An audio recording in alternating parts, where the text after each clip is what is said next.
तो ब्रेक के बाद एक बार फिर स्वागत है आपका। एक ट्रेन है जो डिले हो गई है। ट्रेन का नाम है भ्रष्टाचार एक्सप्रेस। आप बोलेंगे भाई क्यों मजाक कर रहे हैं, तो मैं कहूंगा भाई शुरुआत तो सरकार ने की, प्रशासन ने किया, हम तो बस उसको आगे बढ़ा रहे हैं। देखिए, भवन प्रमंडल संख्या 2 में पहले काम फिर टेंडर होता है। हमने ये खबर दिखाई थी आपको याद होगा। 28 मार्च को हमने ये खुलासा किया था। हमने ये भी दिखाया था कि कैसे बबुआ से महंगा झुनझुना बजता है यहां पर। अब हमने जब दर्शकों को ये सब कुछ दिखाया तो भवन प्रमंडल के इंजीनियर, वो इंजीनियर जो अपने चहेते ठेकेदारों से पहले काम करवा लेते हैं और फिर टेंडर की कागजी खानापूर्ति करते हैं। अब खबर दिखाए जाने के बाद भवन प्रमंडल संख्या 2 के कार्यपालक अभियंता राजेश कुमार ने उन सभी 16 कार्यों का एग्रीमेंट नहीं किया है। कई कार्य के भुगतान की राशि भी आ गई थी, उस राशि को कार्यपालक अभियंता ने सरेंडर कर दिया, मतलब उसको अब ठेकेदारों को नहीं दिया। प्रमंडल के इंजीनियरों ने ऐसा खुद को बचाने के लिए किया, क्योंकि न्यूज़ 11 भारत ने उन सभी कार्यों की पड़ताल की थी जो टेंडर से पहले हुए थे। ऐसे में इंजीनियरों ने खुद को बचाने के लिए टेंडर के तहत ठेकेदार चयनित होने के बाद भी उनके साथ एग्रीमेंट नहीं किया। अब प्रमंडल के इंजीनियरों को यह पता था कि अगर काम करने वाले ठेकेदार ही एग्रीमेंट इनके साथ हो जाता है तो यह तो साफ हो जाएगा कि टेंडर से पहले ही ठेकेदार का सिलेक्शन हो गया था। तो इसीलिए फिलहाल इस पर ब्रेक लगा दिया गया है। लेकिन अब जिस ठेकेदार ने पैसा लगा करके काम करवा लिया है कि भाई टेंडर तो हम ही को मिलेगा, ये सोच करके, क्या वो ठेकेदार चुप बैठेगा? लेकिन वो ठेकेदार तो चुप बैठा हुआ है। क्यों? क्योंकि उसको पता है कि आज नहीं 3 महीने बाद ही सही, ये काम का पैसा तो वो इधर चाहे उधर से वो हंसोत ही लेगा। देखिए, एक छोटी सी रिपोर्ट है, उसके बाद हम आगे की बातचीत करते हैं। ये भ्रष्टाचार दिखाते हैं, रिपोर्ट दिखा दीजिए। 28 मार्च को हमने खुलासा किया था भवन प्रमंडल संख्या 2 में चल रहे खेल का। बबुआ से महंगा झुनझुना दिखाया था। घोटाले का पर्दाफाश होते ही ईई ने 16 काम का एग्रीमेंट रोका, राशि लौटाई। टेंडर से पहले काम करने वाले चहेते ठेकेदारों का लाखों रुपया फंसा। मामला क्या था? भवन प्रमंडल के इंजीनियर अपने चहेते ठेकेदारों से पहले काम कराते थे, फिर टेंडर की कागजी खानापूर्ति करते थे। जिस क्वार्टर का दाम ही 2 लाख रुपए था, उसकी रिपेयरिंग का टेंडर 8 लाख का था। जिस क्वार्टर का दाम ही 5 लाख रुपए है, उसमें पेवमेंट ब्लॉक 8 लाख का बिचता है। खबर के बाद क्या हुआ? अभियंता ने सरेंडर कर दिया। उन सभी 16 कार्यों का एग्रीमेंट नहीं किया। प्रमंडल के इंजीनियरों ने ऐसा खुद को बचाने के लिए किया। एग्रीमेंट नहीं करने की वजह से कई ठेकेदार परेशानी में भी आ गए हैं। ठेकेदारों को उम्मीद थी कि 31 मार्च तक उनका भुगतान हो जाएगा, इसलिए ठेकेदारों ने इंजीनियरों के कहने पर टेंडर से पहले ही ज्यादातर काम समाप्त कर दिया। इस काम के लिए आवंटित पैसा 31 मार्च को लैप्स हो गया। अब यह पैसा फिर से आवंटित होगा। उसके लिए प्रमंडल द्वारा भवन निर्माण विभाग को आग्रह पत्र भेजा जाएगा। सभी काम की जानकारी दी जाएगी। अब राशि आवंटन की प्रक्रिया में 2 से 3 माह का समय लगेगा। 28 मार्च को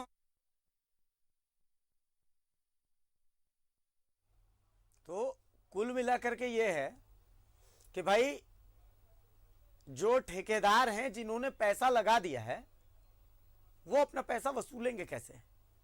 और अगर उनका पैसा बर्बाद हो गया तो फिर वो इतने शांत क्यों है? लाखों लाख रुपए बर्बाद करके, मेरा तो 1 रुपया गिर जाता है तो मैं कोहराम मचा देता हूं।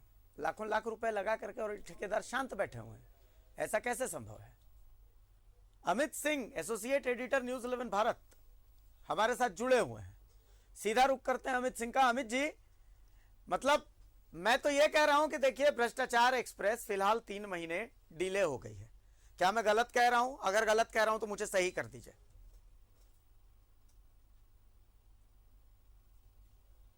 जी भारती, ये अब भ्रष्टाचार एक्सप्रेस 3 महीने विलंब हो गए, ये आप सही बोल रहे हैं। मेरी जानकारी के अनुसार ऐसा इसलिए हुआ कि ये सारी जो प्रक्रिया चल रही थी टेंडर और काम की, इससे संबंधित शिकायत एसीबी को भी मिली थी।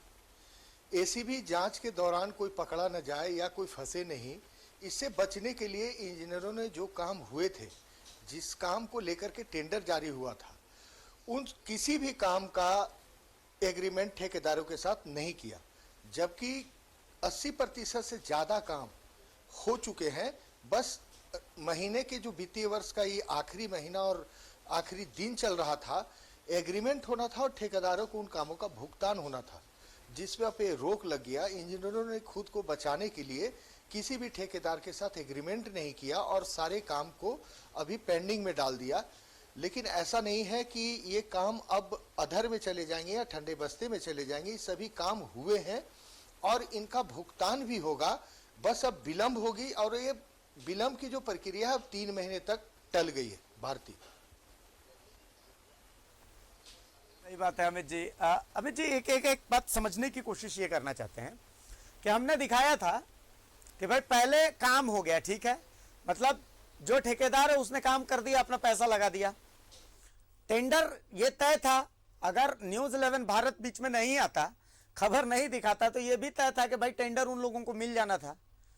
फिलहाल 3 महीने बाद ही सही इन ठेकेदारों को पता है कि अभी हमारा पैसा फंस गया है। 3 महीने बाद फिर से किसी न किसी टेंडर में, ये भवन निर्माण विभाग है, 1 है चाहे 2 है, लेकिन ये तो तय है कि पैसा एडजस्ट हो जाएगा। रिलैक्स हैं जो का पैसा लगाने वाले लोग हैं, वो रिलैक्स हैं।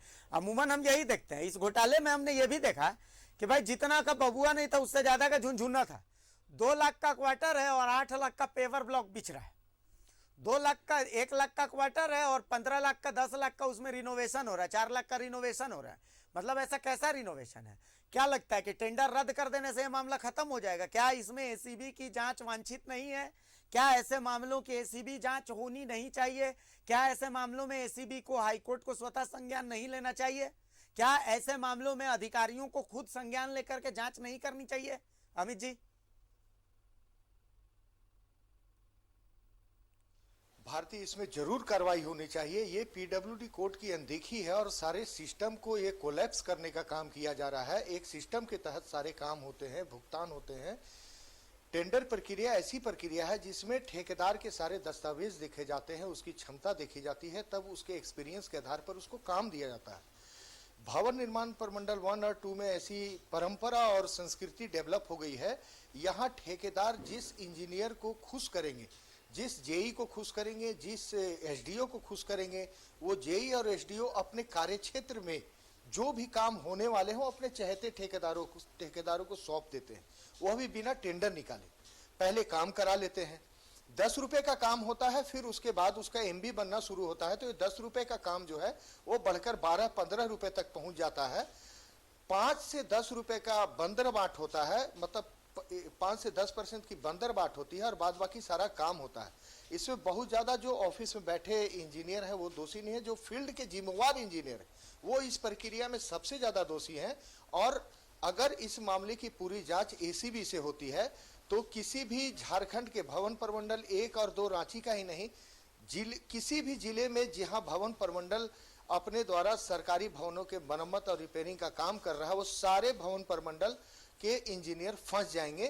क्योंकि ये एक परिपाटी यहाँ झारखंड में अपने चहेते इंजीनियरों से कमीशन के एवज में काम देने की परंपरा हो गई है। जो इंजीनियर अपने चहेते ठेकेदार को बिना रजिस्ट्रेशन के काम देते हैं वो भवन प्रमंडल 2 में ही देखा जा सकता है। अभी ऐसे कई ठेकेदार हैं जो नए हैं, उनके पास एक्सपीरियंस नहीं है, फिर भी वो भवन प्रमंडल 2 और 1 में लाखों करोड़ों के काम कर रहे हैं। भारती, बिल्कुल सही बात है। तो अमित, मतलब एक बात ये समझ में नहीं आता कि इतना सब कुछ चलता है भाई, जो उस विभाग का सचिव है, जिसके पास उस विभाग का मंत्रालय है, तो ये लोग आखिर क्या कर रहे होते हैं? क्योंकि मैं ये समझता हूं कि चाहे 1 रुपए का टेंडर हो, चाहे 1 लाख रुपए का टेंडर हो, चाहे 1 करोड़ रुपए का टेंडर हो, चाहे 100 करोड़ रुपए का टेंडर हो, प्रोसेस तो वही होता है कि भाई टेंडर निकलता है, लोग अपने अपने बिड डालते हैं, इसी आधार पर सिलेक्शन होता है। ये जो काम है, जितना काम हमने दिखाया, जैसे पेवमेंट ब्लॉक बिछाने का काम है, तो रातों रात तो हुआ नहीं होगा। इतना तो तय है कि भैया ये काम एक सिस्टम के तहत ही होता है। ठेकेदार अगर ये काम करता है, जो सोर्सेस हमारे होते हैं वही सोर्सेस विभागों में बड़े बड़े आईएएस अधिकारी होते हैं, उनके अपने सोर्सेस होते हैं, बड़े बड़े मंत्री होते हैं, उनके अपने सोर्सेस होते हैं, उन सबको इसकी जानकारी होती है। ऐसा तो हो नहीं सकता कि सचिव को इसके बारे में पता नहीं होता है, ऐसा तो हो नहीं सकता कि मंत्री को इसके बारे में पता नहीं होता है। और अगर पता नहीं होता है तो ये तो पता रहने से ज्यादा बड़ा गुनाह है। मतलब अगर आपको पता है और ये भ्रष्टाचार हो रहा है तो आप भ्रष्टाचार में सहयोगी हैं, तब तो ये गुनाह है, मैं मानता हूं। लेकिन अगर आपको पता नहीं और आपके विभाग में गुनाह हो रहा है, इस तरीके का पाप हो रहा है, इस तरीके का भ्रष्टाचार हो रहा है, तब तो आप महागुनहगार हैं। तब तो आप मतलब यूं समझ लीजिए कि इस सिस्टम के लायक नहीं है। अमित, अगर मैं गलत बोल रहा हूं तो मुझे सही कीजिए। नहीं भारती, आप सही बोल रहे हैं। सबसे बड़ी बात है कि ये सारे काम जो होते हैं ऊपर से नीचे तक एक एक अधिकारी, विभागीय मंत्री से लेकर के जो पदाधिकारी हैं, सभी को मालूम है कि भवन निर्माण विभाग में एक ये परिपाटी हो गई है, पहले काम फिर टेंडर। आपको मैं बता दूं, कई ऐसे आईएएस हैं जो भवन निर्माण के सचिव रह चुके हैं, पहले भवन निर्माण विभाग का काम देखते थे।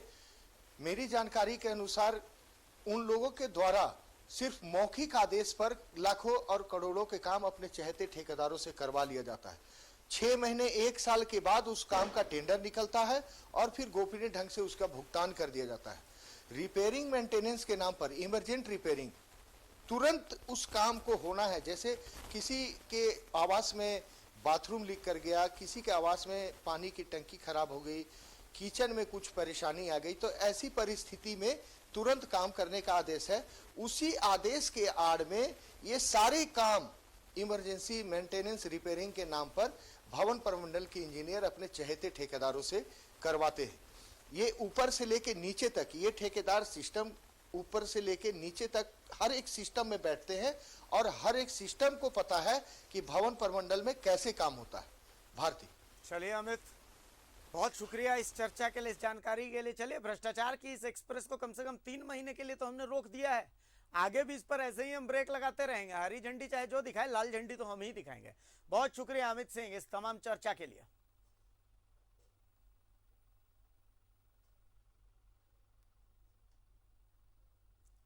तो कुल मिलाकर के भ्रष्टाचार पर 3 महीने का तो ब्रेक लग ही गया है।